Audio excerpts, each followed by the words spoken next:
Doctor লিখে দিয়েছে আপনি বাঁচবেন না, আজকের এই বাইবেল ভার্স আপনি দাবি করুন আর বলুন, হে ডক্টর তুমি কি বলছো আমি জানি না, বাট আমি মরিব না, কিন্তু জীবিত থাকিব আর সদাপ্রভুর কর্ম সকল বর্ণনা করিব।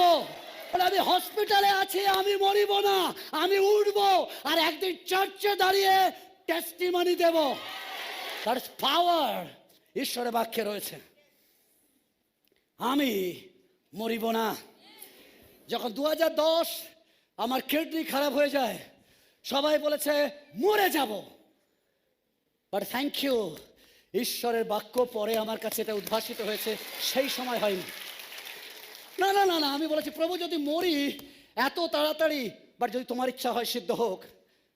বাট আজকের আমি আপনাকে বলছি এই বাক্যটা সেই সময় খুঁজে না পেলে গেল, আজ আমাকে মনে করিয়ে দেয়, হ্যাঁ মৃত্যু আমার মুখে। আমি যদি বলি মরবো তো মরবো, আমি মরে যাব। কালকের থেকে দেখবেন আপনার বডি শুরু হয়ে গেছে, কারণ আপনি যা ভাবেন আপনার বডির ফাংশন সেই মতো চলে। আপনি যদি ভেবে নেন আপনি হেরে গেছেন, পৃথিবীর সহস্র হাততালিও আপনাকে জেতাতে পারবে না। কিন্তু যদি ভেবে নেন, পুরো ইসরায়েল বলছে গলিয়ত 9 ফুট, ওর বডিটা 8 প্যাক 9 প্যাক, বাট দাউদের চোখে ও একটা কুকুর বাচ্চা, আর কিছু নয়। That is mentality. যদি ভেবে নেন ও কুকুর বাচ্চা, তো ও শুয়ে পড়বে।